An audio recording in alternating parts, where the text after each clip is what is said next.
20 sur 20, l'émission qui a au moins le mérite d'exister. Présentée par Lancelot Maisonnier. Auditrices, auditeurs, bonjour. En préparant l'émission hier, je m'attaque à mon billet d'humeur du moment. Aujourd'hui, on va parler de toute forme de discrimination. Alors je cherche ce que je pourrais dire et je me retrouve face à plein de questions. Parce qu'en fait, je suis né dans une famille de classe moyenne aisée. J'ai été élevé avec mes deux autres frères en Normandie dans une maison dont mes parents sont propriétaires. Parents qui vivent toujours ensemble. Je n'ai jamais manqué de rien. Je suis allé dans des bonnes écoles et je suis un homme blanc hétérosexuel. Du coup, j'ai jamais été victime de quelconque discrimination. Alors qu'est-ce que je pourrais vous dire ? Est-ce que je suis légitime pour en parler ? Est-ce que je suis légitime pour vous dire comment agir ou comment penser ? Et puis, ne pas passer pour un bien-pensant ou un moralisateur. Alors peut-être que simplement je dois me taire. Eh bien non, en fait, je vais pas me taire. D'abord parce que ceux qui me connaissent savent que j'adore parler. Et en plus, j'ai la chance de présenter une émission qu'on a créée avec tous mes collègues autour de la table. Et donc l'avantage, c'est que si je veux parler, je parle. Et je peux vous parler de Laïfodé, ce jeune migrant menacé d'expulsion jusqu'à il y a encore quelques jours. Et grâce à la mobilisation de patron, il a pu obtenir la nationalité française. Mais Thibault l'a fait et bien fait hier en vous racontant l'histoire et l'absurdité du système français à l'égard des migrants. Je peux vous parler de Karina Charny, co-animatrice d'une émission sur Fun Radio, qui pendant 2 ans a subi le harcèlement de certains de ses collègues, tous masculins, parce qu'elle était une femme et musulmane. Je pourrais vous raconter encore qu'en novembre dernier, un employé de Renault à Cléon, en Normandie, a trouvé un jour son casier avec écrit « Crève, sale pédé » orné de croix gammées. Toutes ces histoires, pourtant singulières, nous reviennent sans cesse, encore et toujours, parfois avec des détails un peu différents, mais le fond, lui, reste le même. Et quand Marion Maréchal, anciennement Le Pen, dit en parlant des positions que prend Omar Sy sur les violences policières, je cite « C'est un homme à qui la France a permis de devenir une star internationale et d'aller vivre joyeusement aux États-Unis et qu'à part dire merci, je ne sais pas ce qu'il a à dire d'autre », fin de citation, le fond de sa pensée est tout aussi nauséabond que les actes que je vous ai décrits plus tôt. A-t-elle remercié la France, elle, de l'avoir fait naître avec ce nom qui, de génération en génération, permet de dire de telles bêtises à des heures de grandes écoutes ? Je pourrais encore vous parler de harcèlement de rue, de discrimination à l'emploi, de féminicide, de George Floyd, des Ouïghours, des Rohingyas. En fait, je pourrais faire toute l'émission, 20 minutes, juste en vous citant des noms de personnes discriminées pour ce qu'ils sont et même encore plus. Et moi, puisque je n'ai pas la prétention de parler pour d'autres, tant qu'il y aura des histoires comme celle-là, je continuerai à en parler. Parce que c'est épidermique, je supporte pas ça et surtout je comprends pas comment on peut être dénigré, insulté, frappé, violé, tué parce que l'on est soi-disant inférieur ou différent. Dans leur combat qu'ils mènent afin de sensibiliser et d'agir pour la cause ouïghour, Raphaël Glucksmann et d'autres ont coutume de dire « les grands silences permettent les grands crimes ». Alors, je ne me tairai pas, et ce même si je dois finir à ne plus parler à personne. Alors vous savez quoi aujourd'hui ? Venez, on s'aime. Love is all that I can give to you. Love is more than just a game for two. Il n'y a que Nate Cole King pour lancer votre émission préférée que je sais me taire, et c'est l'heure de 20 sur 20. 20 sur 20, l'émission qui a au moins le mérite d'exister. Présentée par Lancelot Maisonnier. Bonjour à toutes et à tous, bienvenue dans la 8e émission de 20 sur 20. Aujourd'hui, on s'attaque à un thème large et compliqué qu'est la discrimination. On recevra Olivier Borel de SOS Racisme qui lutte contre toute forme de discrimination. Il répondra aux questions de Nicolas. On s'intéressera aussi aux jeunes face à la discrimination à l'emploi. Maintenant, place au rituel, la présentation de l'équipe autour de la table aujourd'hui. Alors, n'essayez pas de le contacter avant 11h, ce serait comme un peu essayer de rentrer dans un bar. En ce moment, personne ne répondra, mais il est toujours là pour apporter de l'énergie à cette émission. C'est Nicolas Delatte. Salut Nico. Salut Lancelot. Il est la preuve qu'on peut être ami ou au moins collègue avec un supporter de l'OM à condition de ne pas compter sur la bonne foi de sa part. Il regarde des lives Instagram du parc national des Cévennes où on voit un homme regarder dans des jumelles pendant 15 minutes et grâce à son talent d'orateur, vous pouvez l'écouter raconter son dimanche au marché comme si c'était le dernier Star Wars. Salut Vincent. Salut Lancelot. C'est lui qui nous oblige à jouer au jeu de foot Mon Petit Gazon et pourtant il finit toujours avant-dernier. Il mange plus de salade par semaine que les tortues, mais vous pouvez compter sur lui pour tenir la barre. C'est le seul d'entre nous qui arrive le matin avec ses sujets finis. C'est Elliot Rogliardo. Salut Elliot. Salut Lancelot. Et je suis sûr que vous l'avez notée et en même temps difficile de ne pas la remarquer quand elle est là. C'est notre chef à tous dans cette aventure et il vaut mieux pour vous qu'elle ait passé une bonne nuit la veille au risque de vous terroriser pendant toute la journée. Elle a la rigueur et l'étincelle des gens qui sont passionnés. C'est un immense plaisir, il faut le dire, et avec grand soleil, comme on dit entre nous, que l'on reçoit Lucille Brière. Salut Lucille. Salut à tous, merci. Les gars, va falloir se tenir à carreau parce qu'il y a la chef. Aujourd'hui, Ouais. impeccable. La chef est là. Et pour commencer cette émission, comme tous les jours, des petites infos pour introduire notre thème du jour, la discrimination. Et aujourd'hui, c'est Vincent qui s'en charge, dis-nous tout. Et oui, aujourd'hui, on parle des discriminations. Alors, c'est un sujet très très large. On ne pourra pas parler de toutes les discriminations, mais on peut essayer d'avoir au moins une vision d'ensemble. Selon le dernier baromètre publié par le défenseur des droits sur les discriminations à l'embauche, par exemple, dont Elliot, tu vas nous parler tout à l'heure, 23% des actifs déclarent avoir subi un harcèlement discriminatoire et les principaux sujets évoqués sont dans 40% des cas soit l'apparence physique, soit le sexe et dans 30% des cas la santé. On comprend donc qu'il n'y a pas qu'un seul critère de discrimination et que même il se cumule. À notre époque, une jeune fille noire et handicapée, elle a quasiment 100% de chances de subir les discriminations quand elle arrive sur le marché du travail. Ensuite, il y a la question des préjugés, des stéréotypes. Et là, voici un chiffre qui fait frémir. 17% des actifs se disent mal à l'aise lorsqu'ils travaillent avec des personnes transgenres. C'est aussi 13% des actifs qui se disent mal à l'aise en travaillant avec des gens du voyage ou des gens qui ont des maladies graves, des handicaps. Toutes ces discriminations et préjugés n'ont en fait qu'une seule origine, la peur des différences. Conséquence, parfois très grave. Près de la moitié des personnes ayant déclaré avoir été victimes de discrimination ont connu des conséquences négatives sur leur emploi. 19% des gens qui se sont plaints ont été licenciés. 14% des gens qui se sont plaints ont reçu un blâme ou ont été mutés contre leur gré. Dans un pays où l'hymne, c'est la liberté, l'égalité, la fraternité, c'est ce qu'on défend, il nous reste encore un long travail de fond à accomplir. Merci Vincent pour ces infos et excusez-moi, on la refait. On reçoit maintenant notre invité du jour qui est Olivier Borel, membre de SOS Racisme Agir pour l'égalité. Il va répondre aux questions de Nico. 20 sur 20, l'invité du jour. Bonjour Olivier Borel. Oui, Olivier, vous m'entendez? Est-ce que Olivier nous entend? Il nous entend pas, Olivier. Olivier ne nous entend pas très Petit bien. souci technique. Mais c'est pas grave, si vous voulez, on peut essayer de le rappeler. Oui, bah de toute façon, on va essayer de le rappeler. On peut peut-être parler d'un autre sujet, parler du handicap. Ouais. Il faut savoir que je l'ai découvert en créant le jeu aujourd'hui pour l'émission. Les jeunes en situation de handicap sont particulièrement fragiles lorsqu'ils entrent sur le marché du travail. Ouais. Et des chiffres qui font frémir.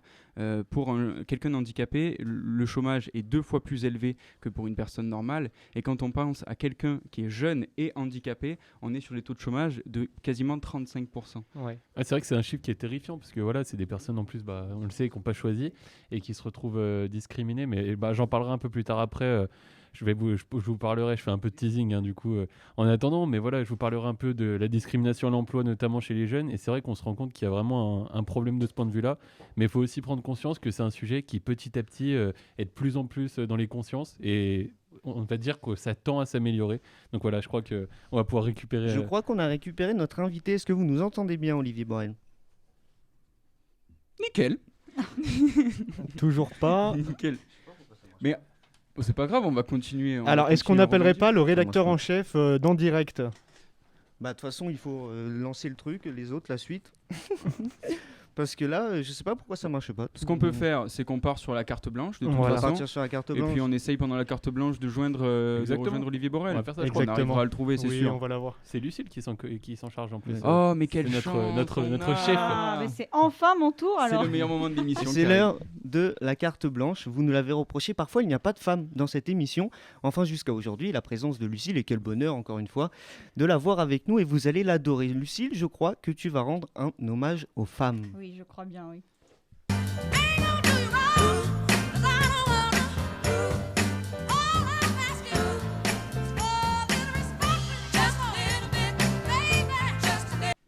Alors, croyez-le ou non, aujourd'hui, je ne suis pas venue surveiller cette merveilleuse équipe de journalistes radio, et non.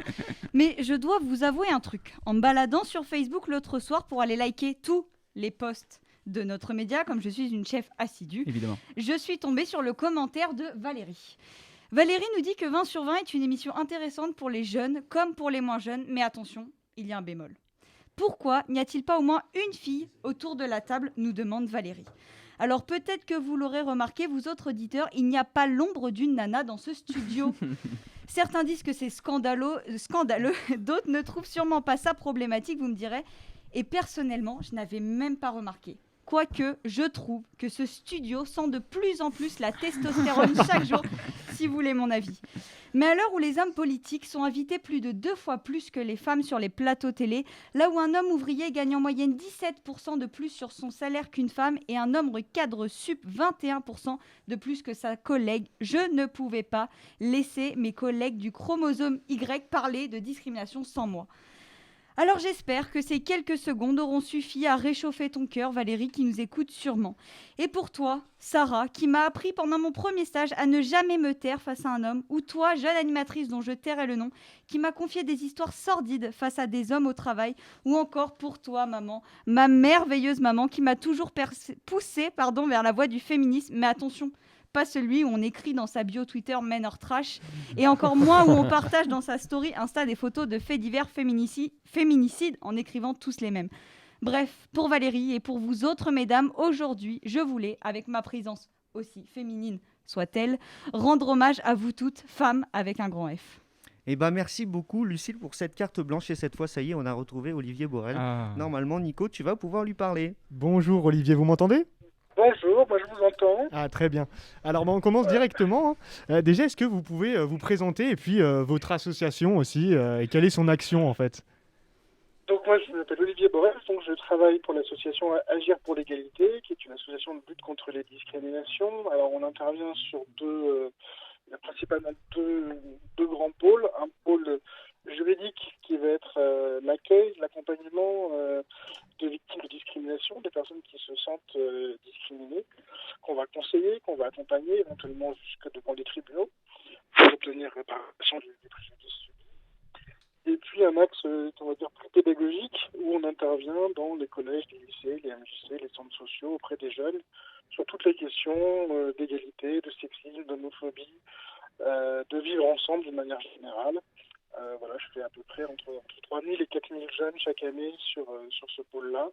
Moi, je suis plutôt en charge de cette partie-là, mais évidemment, comme on n'est que 2 salariés, on est amené à intervenir sur un petit peu tous les domaines. Voilà. Ouais, alors vous parliez des jeunes justement. Est-ce que les jeunes sont particulièrement touchés par le racisme, les discriminations, ou est-ce que c'est vraiment toutes les tranches d'âge d'une manière égale ? Alors, j'ai pas de statistiques précises, mais non, malheureusement, c'est un peu toutes les tranches d'âge.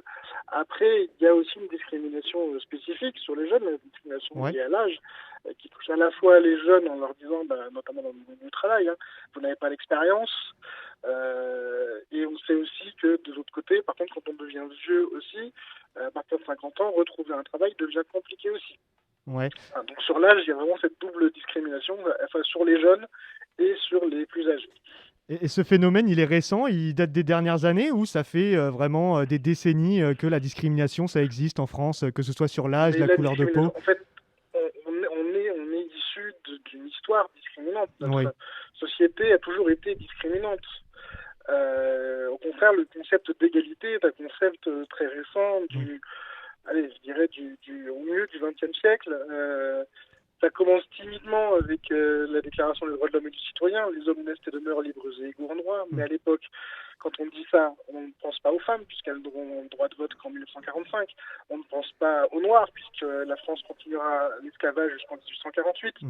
Là, c'est plus la différence de classe entre la bourgeoisie et la noblesse qui est pensée. Mais c'est une première pierre sur l'étape du chemin vers l'égalité. Et puis, effectivement, ensuite, les lois encadrant le principe d'égalité, c'est plutôt des lois qui vont commencer en France en 1970 avec la loi Auron et tout un tas d'autres lois qui vont suivre de 1970 jusqu'à récemment et on continue de s'améliorer sur le campus législatif. Mais après, il y a la société aussi qui évolue. Oui.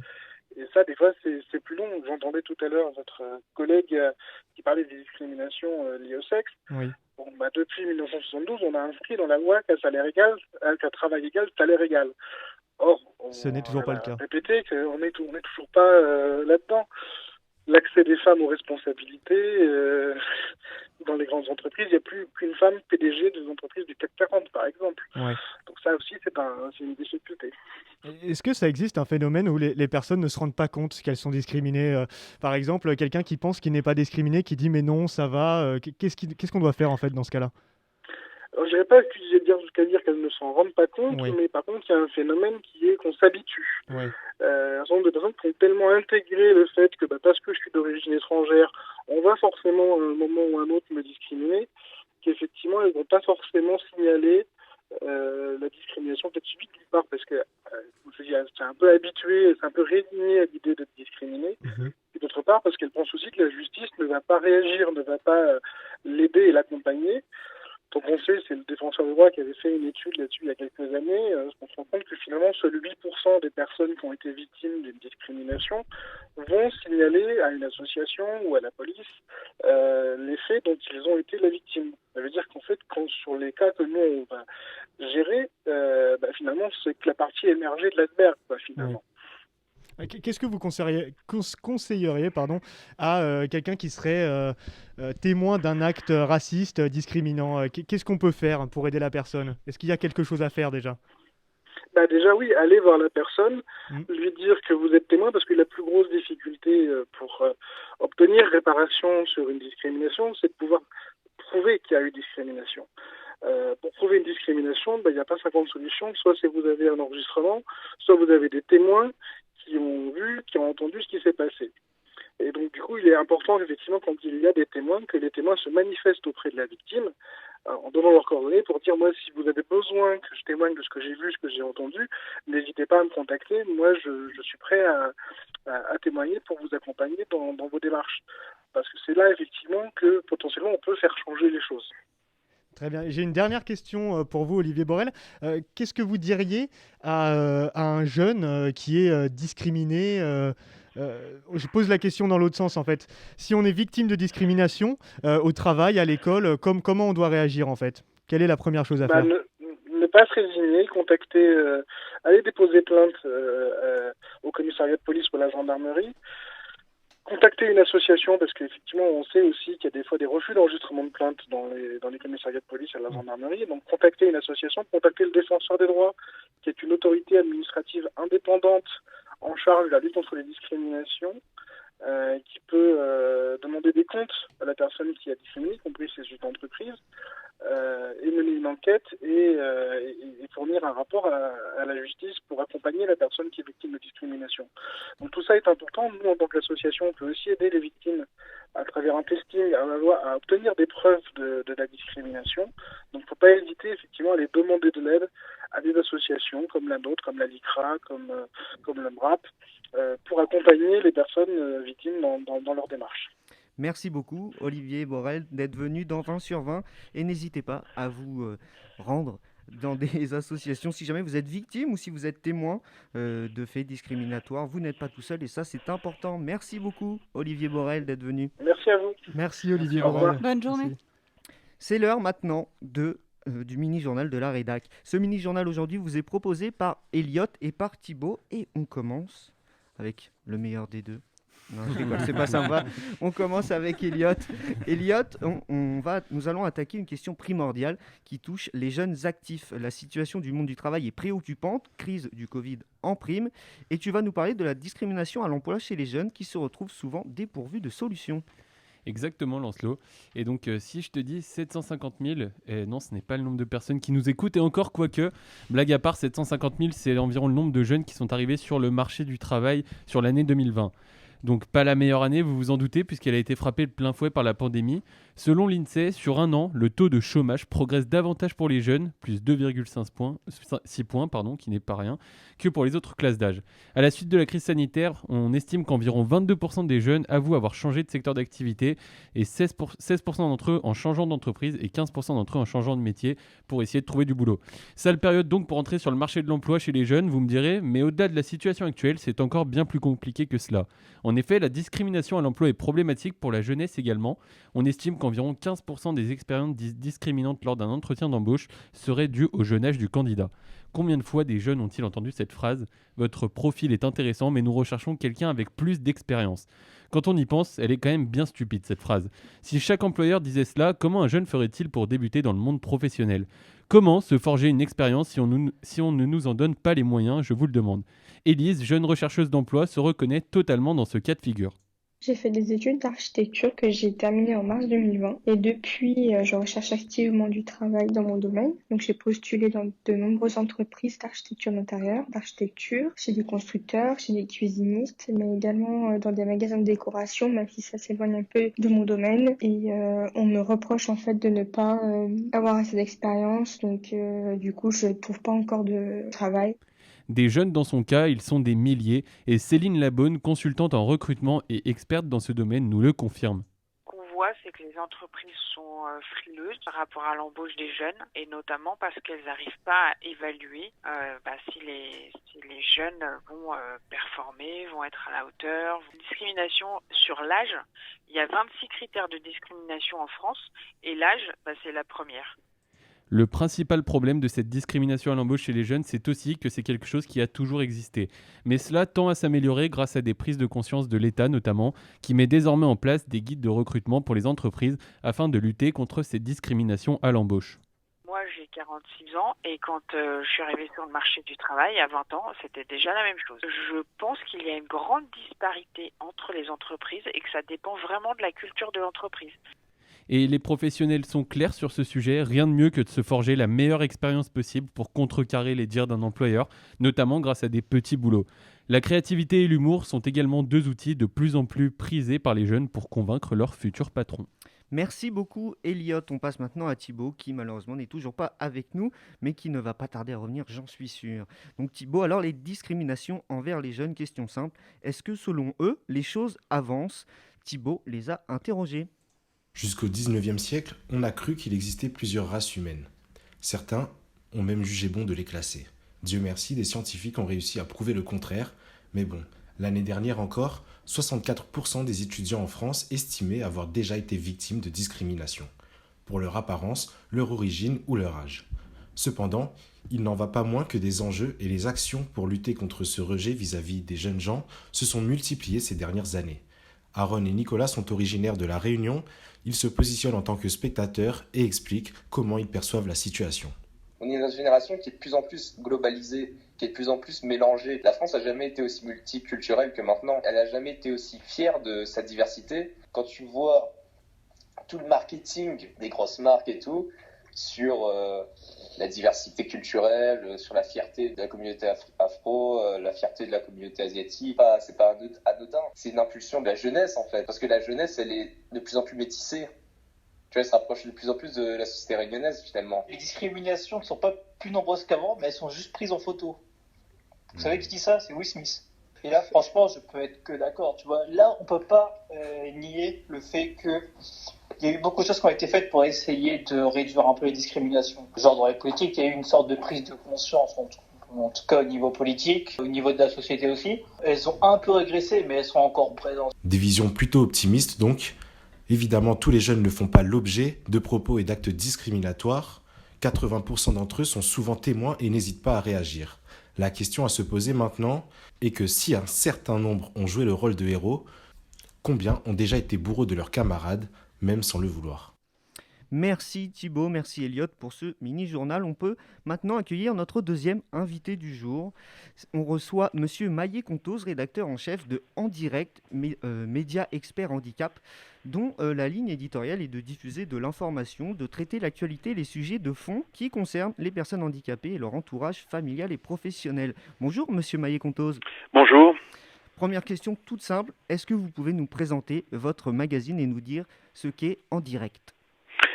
En Direct est un média papier à la base, qui est une périodicité bimestrielle, qui est diffusée au niveau national, et qui est aussi en version numérique et à travers un site internet endirect.fr.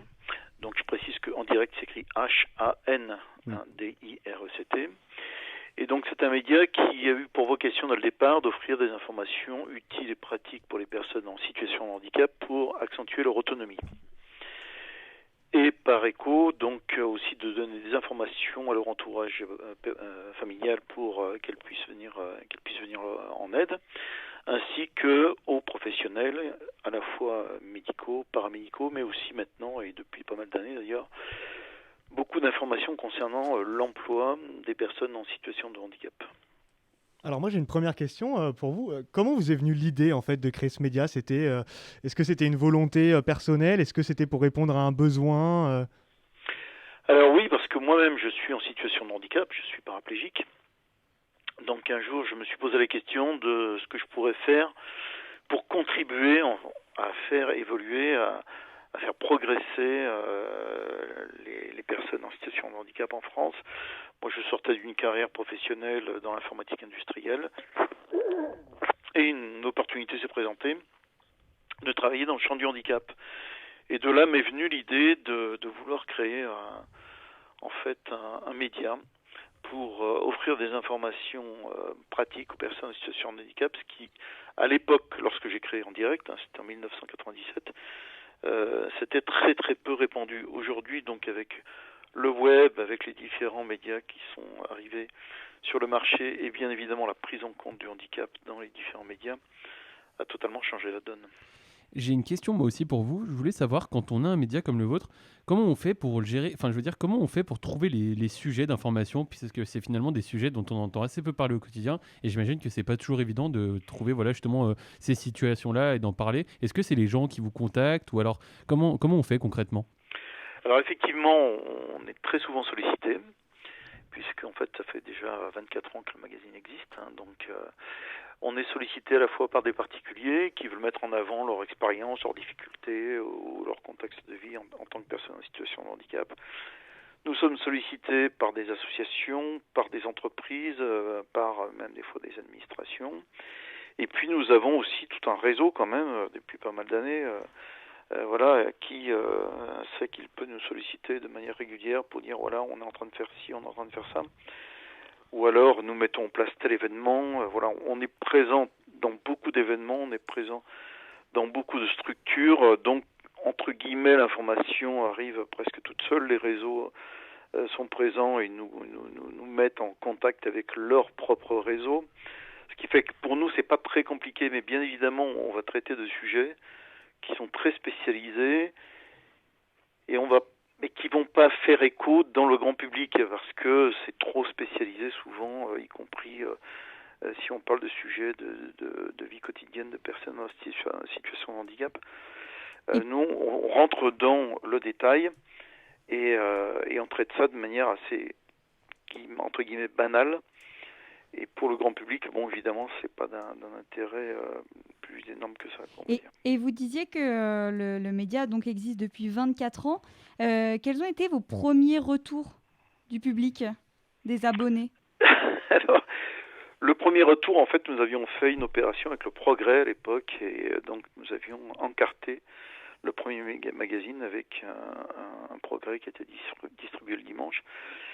Alors en fait, le premier retour, c'est que les gens étaient très satisfaits de voir un nouveau média, pensaient dans un premier temps que c'était l'Association des paralysés de France qui éditait ce média, puisque pour éditer un média et un magazine de titre indépendant, c'est pas évident.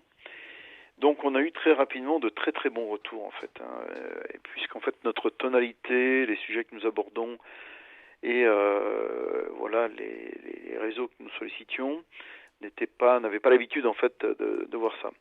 Donc très très bon retour. Après, bien évidemment, avec le temps, il faut se renouveler en permanence et les gens s'habituent. Voilà, les choses se tassent un peu plus quand même. Merci beaucoup, Monsieur Maillet-Contoz. C'était un plaisir de vous avoir dans l'émission.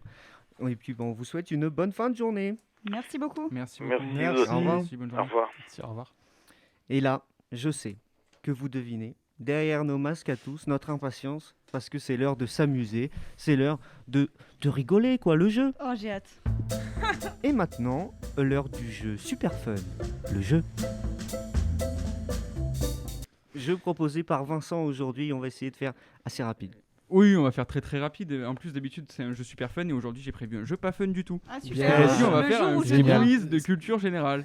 Oui, qu'est-ce que tu veux me dire? Non, mais j'allais dire simplement qu'on a fait un jingle disant le jeu super fun, mais un jour sur 3 il est fun quoi le jeu. C'est un peu le En problème. général, quand je le fais, Et il est je fun. viens le jour C'est où il est raté. pas Oui, drôle. il est pas fun. Ouais. On me dit que j'ai pas beaucoup de temps et vous me prenez mon temps. On va évidemment parler aujourd'hui des discriminations. Après, ne vous inquiétez pas, je me suis adapté à votre niveau. Première question. Qu'est-ce que ça veut C'est dire déjà discriminant. Yes. Ouais. C'était l'objectif. Première question. Qu'est-ce qu'une minorité visible? Proposition. Qu'est-ce qu'une minorité visible? Proposition. Un groupe d'excentriques que l'on voit de très très loin. Des personnes peu représentées dans la société et ayant une même caractéristique visible. Ou des Français ayant voté pour Nicolas Dupont-Aignan aux dernières élections. T'aurais pu dire Jean Lassalle. Je Bah, crois que c'est la 2. C'est la 2. Je pense qu'on est tous Ouais, la d'accord deux, pour la dire la deux. 2. Eh bien, c'est la 2, la réponse Bravo. 2, Bravo. des personnages peu représentés dans la société ayant une même caractéristique visible. Deuxième question. Une discrimination est dite indirecte lorsque les conséquences d'un acte entraînent des inégalités ou des désavantages sans intention de discrimination, lorsqu'elle est dite en différé, c'est-à-dire lorsque les propos discriminatoires ne sont pas tenus devant la personne discriminée, ou lorsque la discrimination est déviée par un courant chaud qui la fait s'élever dans le ciel tel un deltaplane qui perd le contrôle de son engin volant et non motorisé. Réponse A. Ça donne envie. A. Oh, pourquoi pas la B? Moi, la 2 aussi. Elle est un peu plus fun. Moi la je B. dirais la 1. Réponse Moi, je B, dirais la A. réponse B, réponse Ouais. A, réponse A. Ouais. C'était la réponse A. Mais Ce sont non. les conséquences d'un acte qui entraînent des inégalités ou des avantages sans intention de discriminer. Troisième question. Parmi ces critères, lesquels sont des critères de discrimination interdits par la loi? Ah, il y en a des Et autorisés par la loi, alors ça veut dire. Il y a des discriminations qui ne sont pas considérées comme illicites, Ah oui, qui ne d'accord. sont pas pris en Qui ne sont compte pas comme juridiquement. un délit ou un crime. D'accord, Voilà. très bien. On est définitivement sur un jeu très très fun. Ah Ouais, ouais, vraiment. on là, s'amuse c'est- aujourd'hui. hein. c'est le fun. Alors, les opinions politiques. La capacité à s'exprimer dans une langue étrangère, par exemple le polonais ou le serbo-croate. Et l'orientation sexuelle.